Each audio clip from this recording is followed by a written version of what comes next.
The year 2020 promises to be an exciting year, especially with the Tokyo Olympic Games, which will captivate the whole world, and the suspenseful American election. In today's news, we have reports of an epidemic of an unknown strain of pneumonia in China, specifically in Wuhan, where about 30 cases have been reported, all from those having visited the same seafood market where wild animals for human consumption are also sold. This information, provided by the World Health Organization, comes from Chinese health officials, who have indicated that at this stage there is no clear evidence of person-to-person transmission. This concludes our broadcast, and before we leave, on behalf of the entire staff, I would like to extend our best wishes for health and prosperity. Alright, and welcome everyone to the first episode of Japan. This is going to be the first episode of the Japan series for Power and Revolution 2020. We are going to be playing in the era of COVID today, and we are going to be dealing with the COVID crisis as well as going on with our national development. Basically, we're gonna try to make it through this entire decade, at least trying to defeat COVID by probably 2021. I think there is a possibility that we could, with enough research and funding, we could actually defeat this virus by the year 2021, or even just after 2021 begins. But what our first effective policy is going to be, we're going to go ahead and go over to prevention. We're going to go to medical respirator masks, and we're going to go ahead and stock up on as many masks as we possibly can. One of the biggest things about this edition of Power and Revolution is that you really need to pay attention to your stocks, and you need to make sure that you are on top of that game. We need to go to Thailand, Vietnam, China, and Malaysia, all to effectively get their stocks before anyone else really starts to notice what's going on with the world.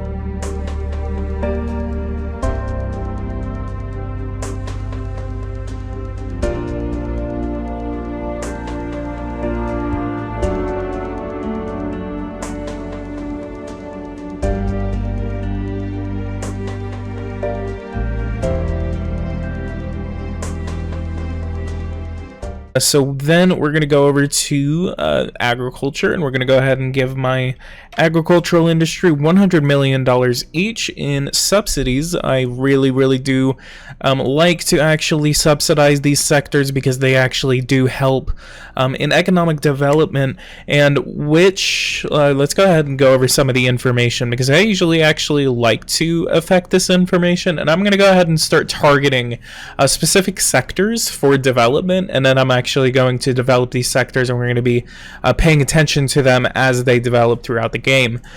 So then there's trade balance. We got trade balance, $874 billion negative trade balance. We are making $180 billion in sales, as well as making $22 billion in profits. The productivity index is being 0.5%, or percentile, I believe. 2.7% of the tax revenue of the country actually comes from the agricultural sector, and it employs 4.3% of the national employment sector, which is 2.7 million people. Let me look at a couple of different sectors. We actually have a cannabis sector. 4.4% of the world's cannabis is actually made in Japan. Cereals, we got 0.48%. Let's go ahead and give them some extra money. $400 million should actually do it. 0.5% of the world's production, and then let's go ahead and exonerate the sector. I think actually, as a national move, we could actually go to cereals. We already did cereals. We're going to go through and we're going to exonerate all of the food sectors, just to make sure that we can promote food growth and make sure that we can actually feed our population. Because Japan, from what I've noticed in the past gameplays that I've actually had, they actually have a serious issue whenever it comes to food production, because I've actually had famines and seen famines happen in Japan as some other country, maybe the United States or something. These famines end up killing almost 1 million people on average from what I've seen, and then they usually end up costing the national government of Japan over $1 trillion. So let me go exonerate pork. We're going to exonerate oranges. I believe these sectors are actually affecting food growth. Milk might actually do it, but I'm just doing it because it's affecting other sectors as well.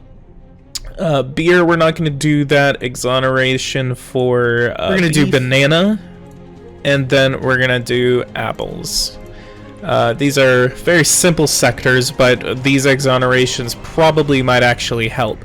And just to make sure, as my economic guide actually says, and while we'll be talking about this economic guide very soon, I'm going to be developing it, and Gabe Vogel will be joining me in production of this video, so look forward to that. Let's go ahead and give 1 additional star. No, let's go ahead and give 2 additional stars to food safety, to make sure that we are susceptible to not suffering a famine.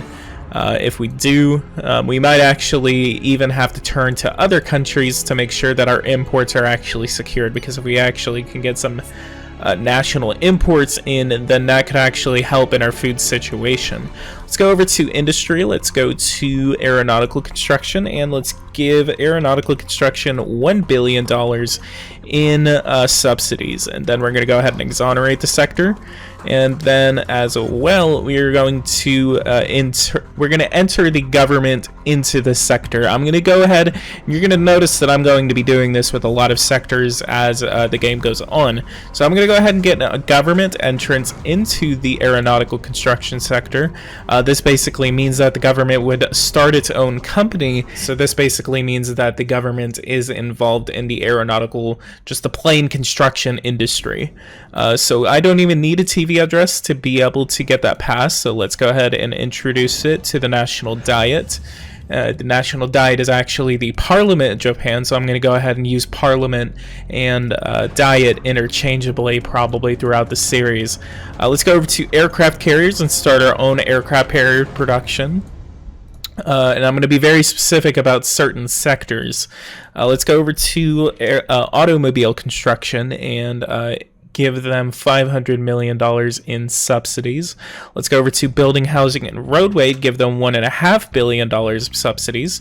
We're going to be expanding our deficit a little bit. We're going to be getting the finances in order, and we're going to get certain taxes raised just to make sure that we can actually pay for these reforms. Building, housing, and roadway construction sector will be important to us, but we already gave them subsidies. We don't need to exonerate them because they actually make a lot of money. Sales in cement, we could actually get the government involved in the cement industry. $9 billion, that's a lot. Might not do it right now, but we're going to go ahead and give them $800 million worth of subsidies. Computer hardware industry, that's going to be a sector that I want to get involved in. $1 billion into that.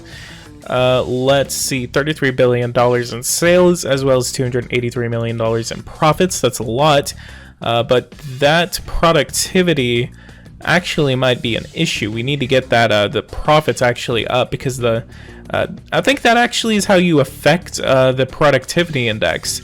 Is the productivity index? Okay, yeah, this is actually how it works. The higher this is, the more profits your sector is going to be able to get. So if you can actually get this number up, then you can actually get the profits up. So this number is directly related to productivity index. That is very interesting, and I just figured that out. Well, let's go over to energy. Let's go to third generation nuclear power, and then let's go ahead and do a full-on nationalization of this sector. The sector hasn't even started yet, and I'm not going to do a partial nationalization. I'm just going to go ahead and nationalize the entire sector. Why am I nationalizing the entire sector? Because this sector will become extremely profitable as you make more of these facilities. The third generation nuclear power sector will get maybe in the United States, I've actually seen it on average get about $60 billion in sales per year, and then profits would usually be about half of what the actual sales would be. So what we need to do now is we need to go to the uraniums industry, and we need to go ahead and give them $500 million just to make sure that they are able to supply my industry of nuclear power. What we're also going to be doing at the same time is the nuclear power sectors that we actually have right now. We're going to go ahead and get rid of these because let's go ahead and look at the nuclear industry in our own country. They are making almost $2 billion worth of sales in the country per year, and then they're making $432 million worth of profits. Their productivity index in turn is 0.8%. That so if we actually look, that means that no, I don't know. If someone can actually do the math for that, that would help. Production is 0.7% as of now. We might have to look at these sectors in the future, but I really need to stop because I've been going over these sectors specifically for about 10 minutes, it feels like. But energy, we should be good until we actually discover those third generation nuclear power plants. If we actually go to our tax screen, we go over to the tax on industrial pollution, let's go ahead and get a 0.3% tax rate on industrial pollution. That's going to be our baseline, so we can actually get that into the market, because if we actually get it high enough, we can actually help, and if we actually use that and then a combination of that and then our carbon tax, we will really be able to make a lot of money. I'm gonna be making a economic guide very soon, and I cannot wait to do that. Another thing we're gonna be doing, we're gonna be getting rid of this tax company. Another thing we're going to be doing, we're going to be getting rid of this company tax. This company tax is extremely high, and I kind of want to start lowering it into a better kind of position so Japanese companies can actually compete and not have to pay so much in company tax. I know we make $267 billion off of that. I wouldn't really use the carbon tax to cancel that difference out, because that would kind of hurt companies more than it would actually help them, because I'm not really going to go up to about 10% as people usually do on the industrial pollution tax. I'm going to get it up to about 1, maybe 2% at the max. 3 or 4% might be an absolute limit, because I really don't want to hurt the companies. Lowering that company tax rate actually does help your growth rate, especially whenever you are in very much developed countries. Japan is already very much developed, and we are basically in need of competitiveness. So if you lower this company tax rate, you can actually help your companies compete worldwide.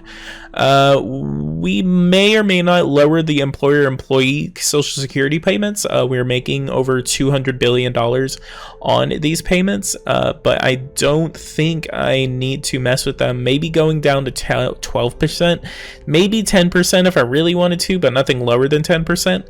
Inheritance tax, I might actually increase just to pay for a couple of different things, including just kind of trying to cancel off that economic crisis we're really looking at in the future. We still haven't gone forward, so I think in the next couple of days we should actually be getting their first case of COVID. But I'm actually going to go ahead and call it here. This episode is a little bit shorter than normal, but I'm going to go ahead and make the next episode longer, because that's whenever we're actually going to be dealing with COVID. So without further ado, thank you guys so much for watching this video. If you guys like this, go ahead and leave a like, subscribe to the channel if you're new, hit that bell notification icon if you want to see more of this Japanese series. Thank you guys so much for watching. Take care.